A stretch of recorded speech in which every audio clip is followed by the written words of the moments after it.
And hit record. And are you ready to begin? Yeah, sure. I'm ready to begin. All right. Thank you. All right. Thanks, Nicole, so much. And thanks everyone for joining today for this topic on leadership development.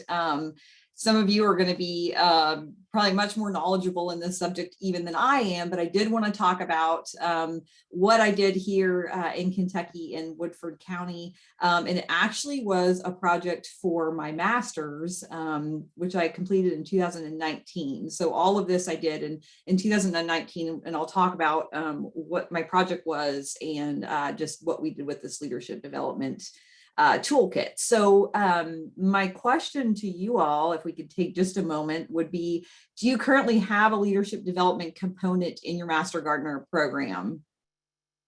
If you could just type in the chat, I'd be interested to see how many. Lots of no's, not yet. Yes, oh good. I'd be interested to hear from some of those that answer yes. Wow, thanks everyone for jumping on there really quickly to answer that. So I do see a few yeses, but definitely the majority no. Great, do that, not officially, but we do things like that for our state conference. Yeah, so that's something that we have looked at doing for our state conference, which I think would be really, really great to add in. It is needed for sure, yes.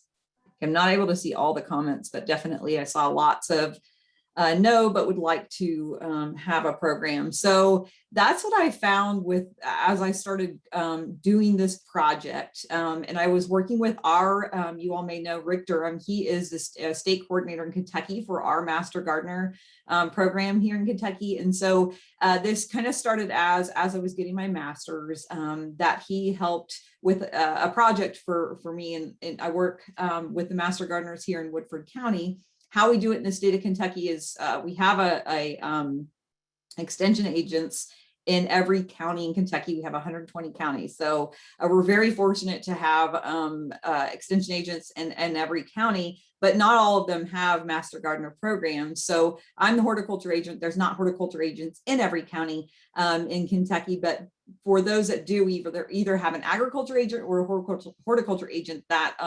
that offers the Master Gardener training, and then we are responsible for being the county coordinator of the program.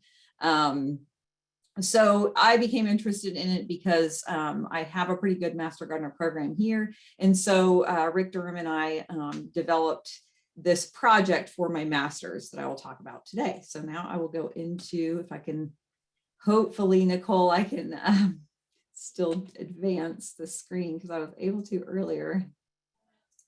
Oh, great. Okay, excellent. Thank you.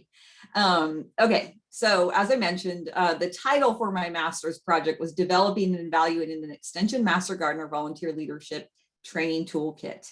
And I'm actually using the presentation that I presented as my project today. So some of this is going to be obviously information you guys already know as state Master Gardener coordinators. You know, obviously the Master Gardener program was created because of such an increased demand for home horticulture information. And so we definitely utilize our Master Gardeners here in the state for so many things, as I'm sure you all do. And of course, there's Master Gardener programs all across the United States and even internationally now at this point. Here in Kentucky, this is old data that I wasn't able to get the most recent from our state coordinator, but I'm sure he has more recent information. But we have 50 counties that have a Master Gardener program here in Kentucky. So we have about 1,500 active Master Gardeners across the state.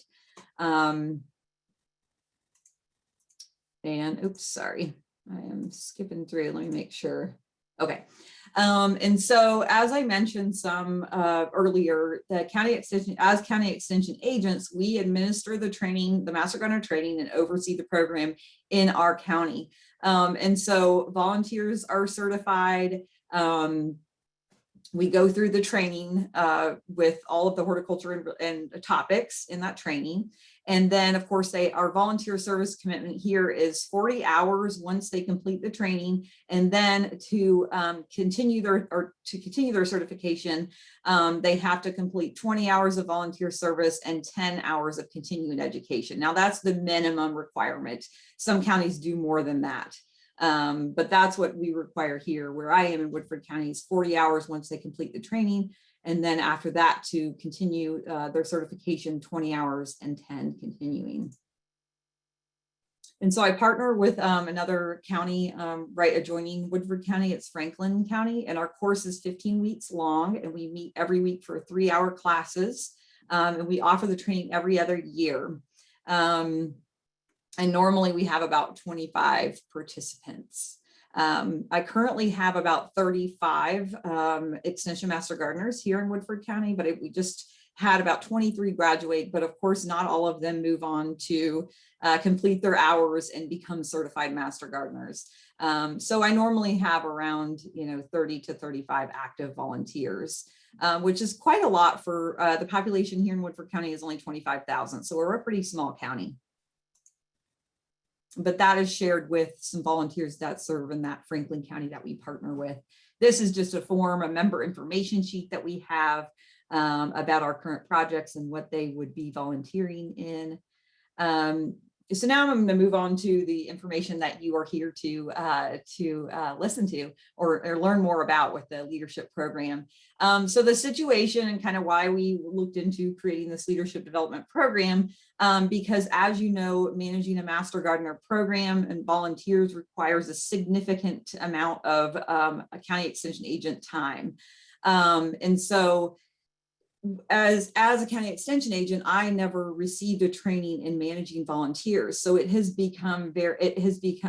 can be very difficult. And it is something that takes a lot of time. And then of course, volunteer retention can be an issue as well, with keeping the volunteers engaged and active. And, and I think creating these volunteer leadership roles for those volunteers can help with retention issues. And so county extension agents across the state, as I did just an informal survey, they all reported having difficulty finding volunteers to take on leadership roles. And I know for myself here in Woodford County, that has been an issue as well. They all want to help out and do the projects, but none of them want to take on that leadership role. So that's been really difficult because I'm serving in that leadership role, but then also all other duties of my job. So it's really hard to, still create projects and also be that in that leadership capacity. So having a leadership training for the volunteers, we thought could help with Extension Master Gardeners feeling more confident to serve in those leadership roles, and then alleviate county extension agents' time in managing those programs. And let's see, I'm not seeing my arrow button anymore to move forward for some reason. Okay, thank you. So the goals and objectives basically were, so I did a lot of research as I was going through to create this master's project, and I could not find a lot of information across the United States on leadership development programs for Master Gardeners. And that's why I was interested to see how many of you have a program, or if you know programs out there for Master Gardeners. Really the only one that I found very specific to Master Gardeners in a leadership development training was Purdue's, and there may be somebody on here from Purdue University. I'd love to hear from them after this talk if they do have some information or just something they want to share on this, but it's called a Growing Through Leadership. It's through Purdue University, Growing Through Leadership. And that is specific to a leadership development training for Master Gardeners. So since I didn't find much else, there are a lot of leadership development opportunities for 4-H, for Family Consumer Sciences. All of them train like their homemaker groups. Of course, 4-H have volunteer leadership development trainings for their volunteers. So I thought, well, gosh, why don't we have that for our Master Gardeners when, they're very important volunteers for us here in Cooperative Extension Service.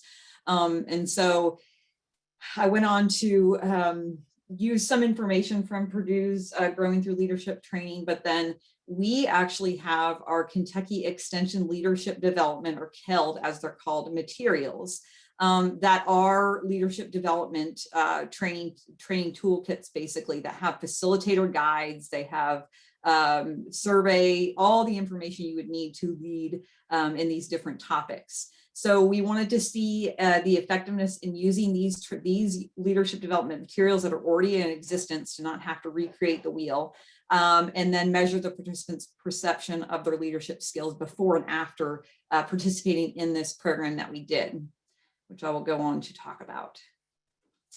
If you could advance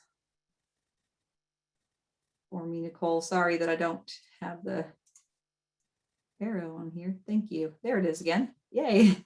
Now I see it. Okay, so for the materials and methods, basically through some preliminary research and what other leadership development trainings for volunteers, what topics that I found were the most important or effective in these trainings, we chose 10 topics. And of course, they were also topics that were in that Kentucky Extension Leadership Development Training Toolkit. That were those materials that are already in existence. But most of these were like the core topics that would be needed for leadership development training. And so in the first category, we had developing the individual. And then in the second category, we have developing teamwork. So as a team, which we have not done those yet. And that's what I really want to work on next. But I think in developing the individual, that was where we wanted to start. And so the topics we chose were understanding personality types and how they affect working in groups, communicating effectively, defining leadership characteristics and what makes a good leader, understanding generational difference, and motivation. So those are the topics that I focused on for this. And then our plan is to move on to category 2, hopefully through like a state master gardener training, as someone mentioned, that they do some leadership development work through, that we hope to do some of the category 2 topics. So as I mentioned before, the materials that were used were what we had already pre-existing, which is the Kentucky Extension Leadership Development publications, which you can find online on our University of Kentucky just by Googling that title. And so we did this initial one-day training. And so the topics, as I mentioned, were in that category 1, focused on the individual. And so here's just the titles and kind of what each of them encompassed. And I think you all have this slide set, so I'm not going to go into all the details on each topic, but they are out there for you to look up and find, or I can help you guide you to that website.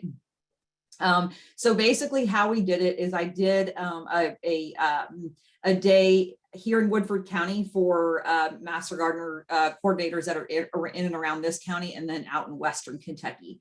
And so the county coordinators were asked to send 3 or 4 of their Master Gardener volunteers that they feel like had leadership potential in the organization, so that they could help develop those leadership, those volunteers that had good leadership potential. And I saw Nicole said she will send out the slide set, so thank you. And then so we had our extension specialists teach these sessions. And so I taught one, but we also had someone in our 4-H youth development, our specialists teach generational difference. We had someone in our community and leadership development extension specialists teach on personality traits. And then I had our state coordinator, Master Gardener coordinator, teach on another session on, what was his session on? Communicating, I believe. But anyways, the point of that is that it was really great to bring in and collaborate and with those specialists across other programs. And so, we were able to develop that relationship with our community leadership development specialists and our 4-H specialists, since they work on a lot of 4-H leadership development. So it was really great to bring them in, and they were very helpful and enthusiastic that we were doing this. And so each session we did the 4 topics, and each session was 1 hour. And of course, the curriculum came from those KELD facilitator. They have facilitator guides that tells you exactly what to do, and a mix of the lecture and then a discussion, and there were group activities with that as well. So Nicole, if you don't mind advancing, I lost my privilege again for some reason. I just don't know if I'm not doing it right or what. But basically, so we had 25 participants in the one in Western Kentucky and the one here. We had an age range of about 28 to 79 of the Master Gardeners. And then we did a pre and post evaluation. So these are just what is already in existence. So some already pre and post evaluations that are on the Kentucky Essential Leadership Development website with those topics. So it made it very easy for me to go in and conduct those before and after. And so basically with the results, which won't be as interesting to you all because it's just really focused more on using these KELD publications that we have through the University of Kentucky. But basically the rating, content presenters all rated very highly. Oops, sorry about that. Let's see, I have advancing now. Okay. Participants were asked to rate their knowledge of the topics before participating in the program and after. Now with some of these, a lot of people think, well, I already know about good communication skills, or they might think they might rate themselves highly in that. And then after, you can only rate yourself. So before, if you gave yourself a 4, you're only going to be able to rate yourself to a 5 after, even if they feel like they developed that skill, it might not look as high with this. But I felt like even in the communication, it was really important to just remind people in working in their groups with communication and not taking over the group and just some really important key things that you would think would be very basic that are just really good reminders for people in working with groups and having good communication skills. And this was just more of that average, the difference between the difference of 2 being really good difference in their ability in these topics before and after. And so as you can see, there was a pretty significant difference in how they felt in their knowledge before and after.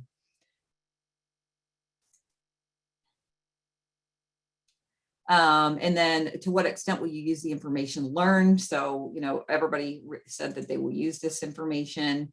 I see some questions I'll look at after. So when we're not sharing, I'd be able to read the whole thing. So I won't disrupt here. So I'll answer those questions after.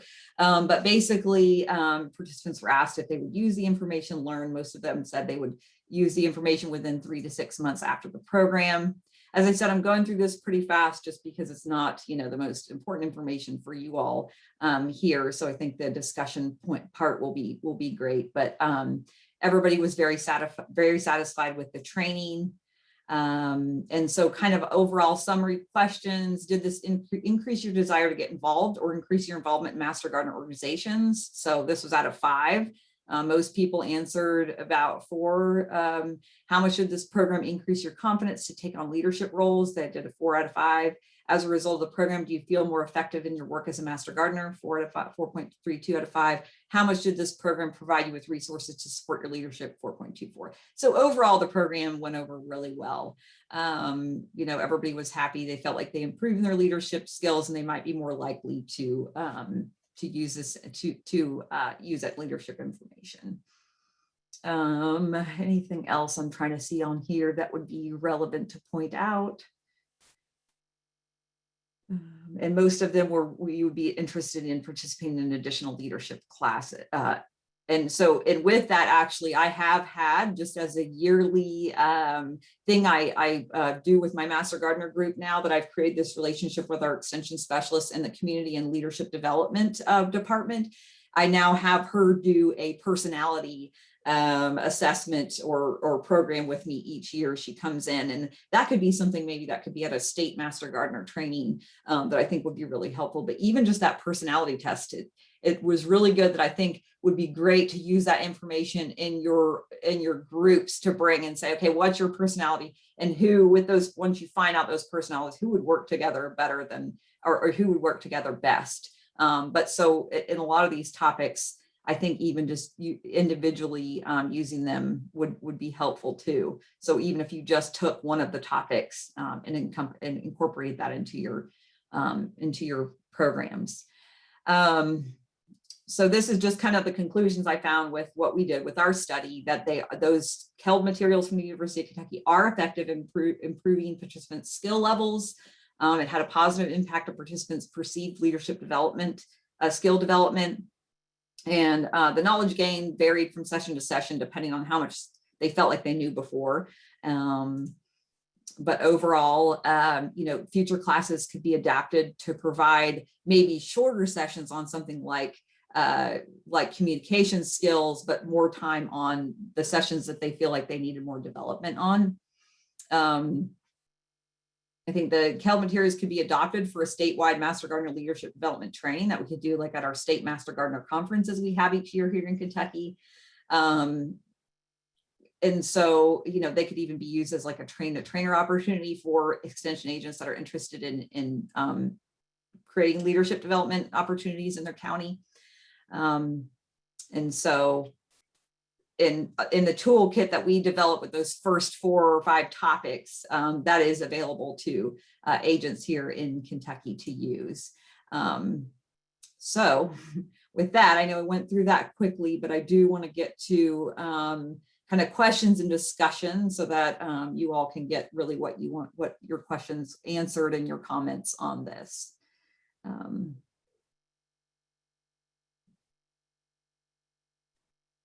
And I did just a couple more points in the research that I did in leadership development is they have found that, leadership development keeps experienced volunteers challenged, interested, and committed to the organization's future.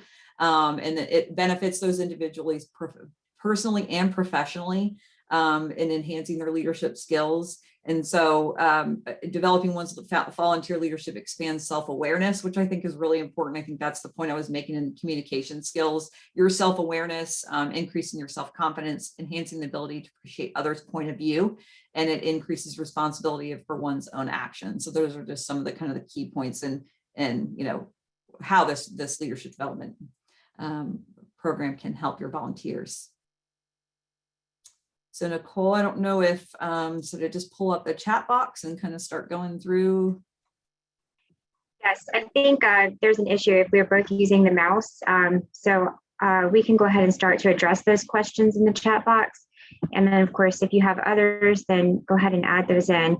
The first one looks like it comes from Kirsten, and she'd like to know if you are having a problem with this, is it new or endemic to your program? So if new, to what extent has COVID or other risk management complications affected volunteers' willingness to take on leadership roles? So if you're having, go ahead. I'm sorry, I think that's a really good thought to process. I think it's something that it is not new in that a lot of, in talking with other extension agents across the state, at least here in Kentucky, it's common. But yeah, definitely, I think COVID has made things more difficult with this for sure. Yeah, in my case, it has made it a little bit more difficult because I have volunteers who are interested in doing in-person volunteering, still remote, small groups, and there's a lot of in between. So I'm almost taking opportunities and splitting them up based on volunteer preferences as a result of COVID. So it's made things a little challenging. And then of course, I have a smaller bank of volunteers to choose from right now because we have a few that are still quarantining or uncomfortable with being out in public in groups. So those leadership opportunities have changed a little bit. So the next question is from Ashley, and Ashley is asking, can we purchase this curriculum resource from Kentucky or perhaps hire trained staff from Kentucky to conduct training sessions for our state? So that's a really great question and something I should have addressed in the presentation or just checked with the specialist prior to this presentation, but I believe that information is available to anyone that would like to use it. And now I can double check that and give that information to you, Nicole, to send out. But I'm pretty sure it's available to anybody that would like to use it. As far as hiring trained staff, I mean, I wouldn't say exactly that they're trained just in this core material, because it does have the facilitator guide that really helps you figure out how to teach it. Or, and what I pulled on from our specialists and our community leadership development, I think would probably be available at other universities in those similar departments. But, if it was something very specific that you had in mind, you could ask for sure. I hope that answers the question. But I can look into the materials to make sure that it is available for anybody to use, but I'm pretty sure it is. Okay. And Faye, if you find that out and they say yes, then if you have a link you can send me, I can send that out with the recording. And then just about the staffing too, you might want to check with your local county HR department, because I know here in Hillsborough County, we have county employees in HR who do some of this similar training. Sometimes they make them available to volunteers and sometimes they don't. But it's worth a shot to take a look and see what your county offers and if they have staff that could facilitate volunteer training. So the next question comes from Julie, and Julie is asking, was the curriculum tweaked or customized at all for Master Gardener volunteers? And if so, how? Yeah, that's a great question too. We honestly didn't have to tweak it a whole lot, because fortunately in that curriculum, in the KELD curriculum that we have online, there are different facilitator guides that are for program area. So like there's one specifically for 4-H, one for ag / horticulture, and one for family and consumer sciences. And so I've helped actually do a few of those to customize them for master gardeners now, since we did this training. And so they already do have examples that are more customized for examples for master gardeners in those facilitator guides. So yeah, I will definitely make sure that those materials are fine for everybody to use, because I don't see why they wouldn't be. And they're very, very great guides.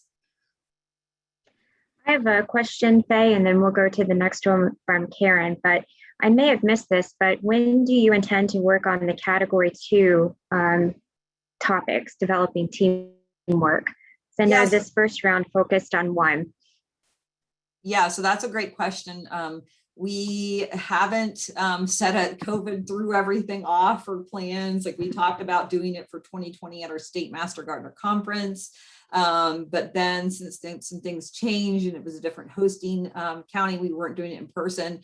That kind of threw the timetable back. So we will probably look at doing it for our state conference next year, and probably doing it at the state conference, because since we have so many counties, it's hard to, I'd rather offer the training as a statewide program rather than specific counties doing it, because a lot of extension agents don't feel comfortable teaching the material. So, pulling on the specialists can only travel, budget cuts, everything like that. So it's something that'd be easier to do for a statewide program. So I think that's what we'll look at.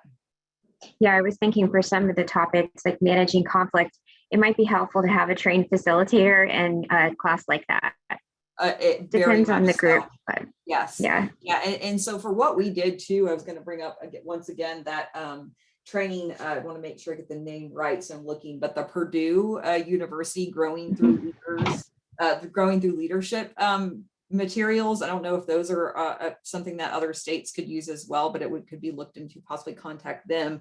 But they have it's like a 5-week session, and each class is each topic is 3 hours long, and they have a whole facilitator guide and everything for that too. So they go really extensive and deep into each topic. And I think there's 5 or 6 topics, managing conflict, working in teams, things like that are very specific for master gardeners. Okay.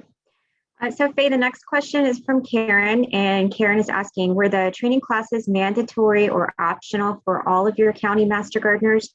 And did you let them count this toward their continuing education hours? It was optional. And so they could come if they wanted to.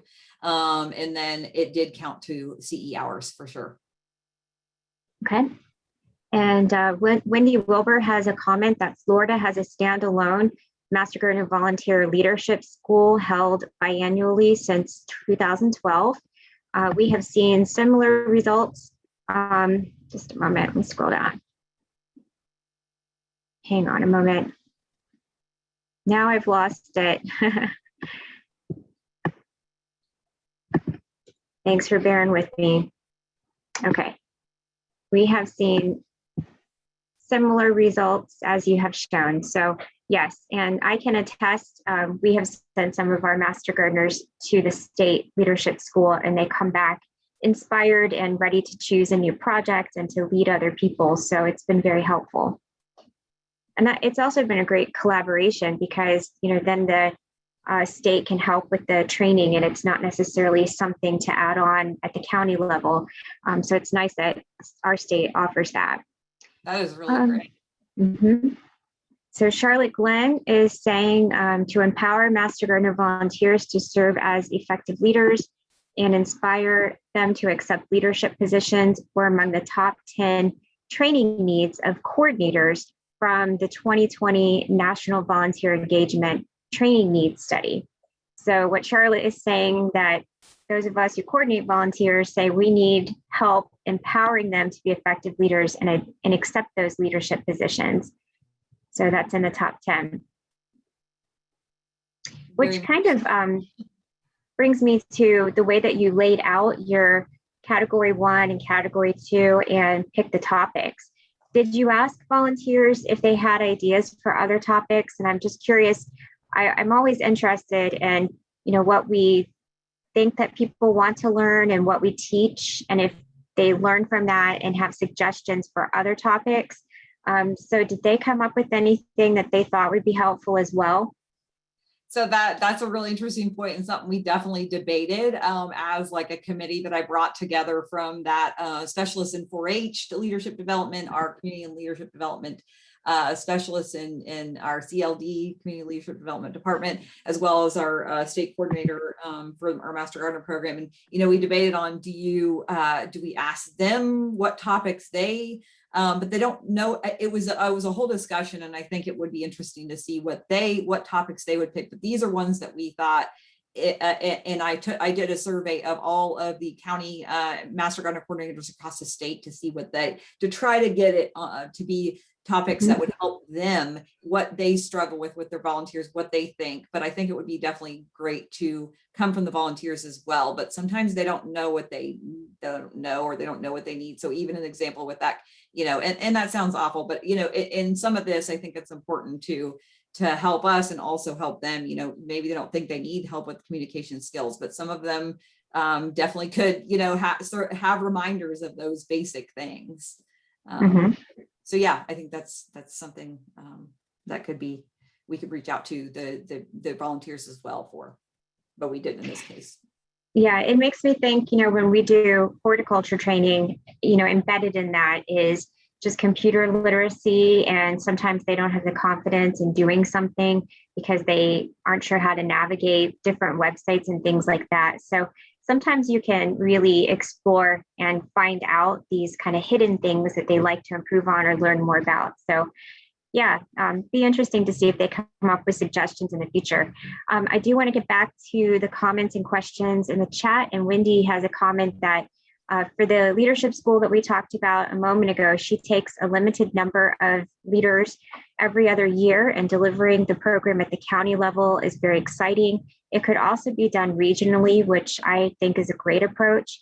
And she's got a few posters on this topic and how to create a leadership school. So she'll send one out. And if you're interested in learning more about how Wendy, the Florida Master Gardener Coordinator, state coordinator, has done the leadership schools, you're welcome to reach out to her. The next, go ahead. I was going to say that's excellent. I will be reaching out to her as well, just to see what they teach. Yes, and Wendy says we need leaders, not just weeders. It's great if you're both. A leader and a leader. All right, so Kirsten says that she knows we would all appreciate an extensive resource list if you didn't mind sharing them. So something to think about, Faye. Yeah, for sure. I have all the resources that I had to write for my Master Gardener paper, so I can definitely share some of those most helpful ones when I share that information with the website with the KEL materials, and let you know, Nicole, for sure whether other states can use that. Yeah, I think that would be very good. And going back and I was looking to see if you had like specific papers or citations, but I didn't see that, but I'm sure it's in your master's work. So if you find a resource list that you'd like to share, we can send that out. Great. All right, so Valerie has put in the chat box the link to the Purdue information, and I haven't clicked on that yet, but that probably is the leadership program that Faye was talking about. Is that correct? Yes, that is correct. Yeah. Okay.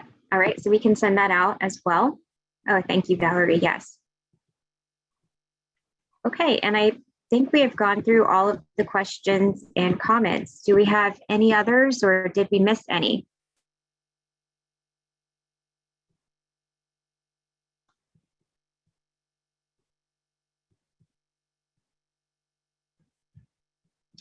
I just want to give a comment that I will say sometimes it's nice when these are, if you select volunteers to attend some of these, or sometimes if you give it an open call and let people self-select, that's a good option. And you can weigh mandatory versus optional.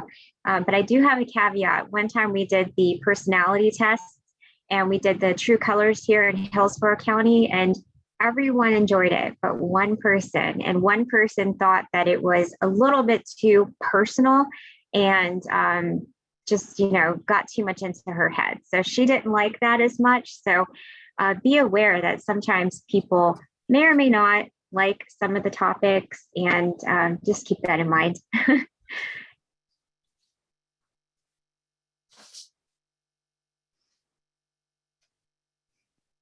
We didn't take it personally. And I always appreciate, this is where you can see the silver lining. I always appreciate it when volunteers tell me what they really think, because, it may not necessarily be the outcome that I'm thinking about, but I do realize that they have the trust and just the relationship to talk to me about it, even if it's an idea that is different from a lot of other people's. So I appreciated her sharing her thoughts on that. And it just kind of made me think and pause in the future about some of the classes and, who's going to attend and whatnot.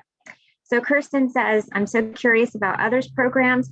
What role does the integration of program development with the interests of volunteers play in the ability to have leaders volunteer for leadership roles? All right, so do you want to address that, Faye, or Kirsten? Do you want to unmute and talk about that a little bit more? Sure, I'm happy to Thank comment. Can you hear me? Yes, we can. Okay, I'm so interested that there are projects that I try to develop from time to time that I can find no one who's willing to take a leadership role in. I have many that will serve as volunteers and worker bee roles, but I will not find anyone who's willing to be to take on the oversight of those projects. And frankly, sometimes that means that I find leaders, I go to leaders and say, what is it that we need here in this community? And let them somewhat tell me what they're interested in leading. And I realize that's a tail wagging the dog, but I'm curious whether that ever happens anywhere else.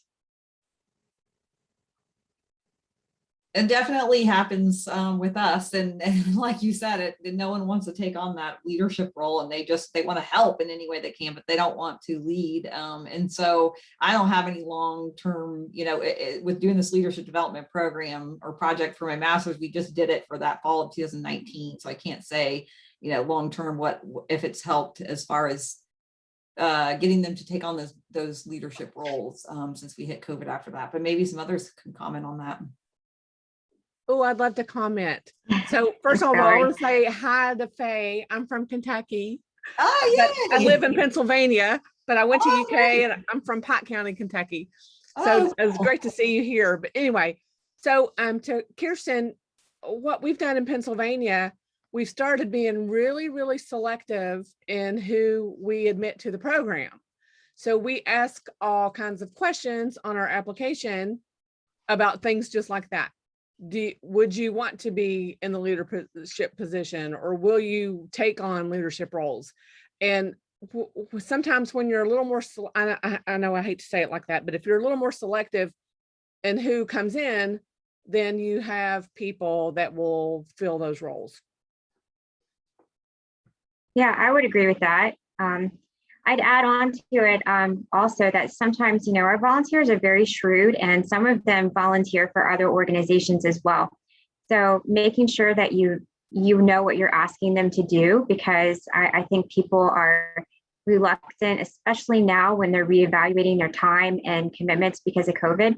They may be reluctant to sign on for things that are just open-ended or don't really have the specifics that they might need to make that decision. So sometimes that can be helpful.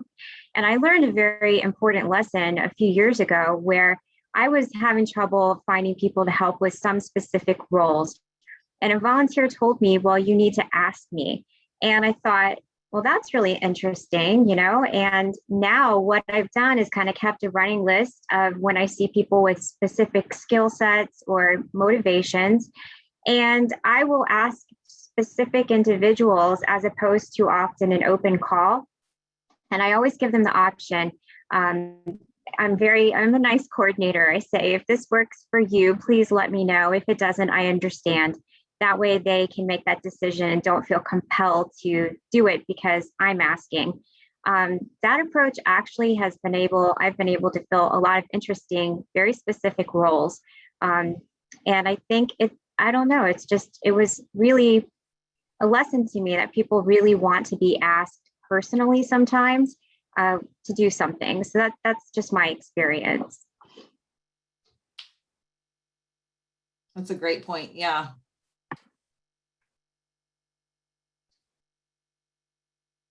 And if anyone else has experience you want to share, you're more than welcome to. Faye, Charlotte Glenn has posted that the toolkit that you've worked on and Kentucky has worked on, if it's available, you may want to submit it to the EMG coordinator resources site, which for those of you who don't know what the resource site is, it's a collection of documents, presentations, PowerPoints, fact sheets, research articles, journal articles, in different categories that you could use as a resource as a volunteer coordinator. So many of them have been peer reviewed and identified as a helpful tool for volunteer coordination. So I would suggest going to the resource repository, taking a look at what's there, and seeing if there's anything that could be helpful to you in your volunteer coordinator role. And B, if you have something that may help other coordinators, nominate that resource and see if you can get it added to the repository.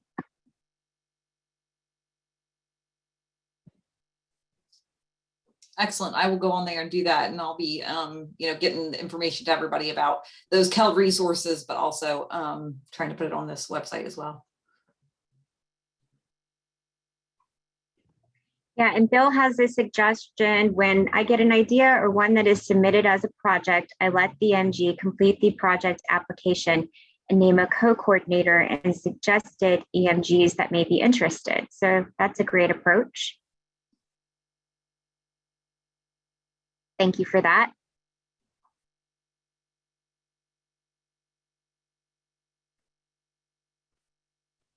All right, so do we have any other comments or questions? We've shared some great resources. Of course, we'll post the recording link and we'll share the resources if that Faye is able to put together with permission. And then we also have the one that was posted in the chat box from Purdue, so we'll share that as well. If you all have anything you'd like to send out to your peers, feel free to email me personally and I can add that when we send out the recording. And I thank everyone for being on the call today. I also thank Faye for being a great presenter. We learned quite a bit. Thank you for having me. Yes, you're very welcome. So if anyone is from let's see, which region is it? I forgot my notes. Let me go ahead and stop the recording.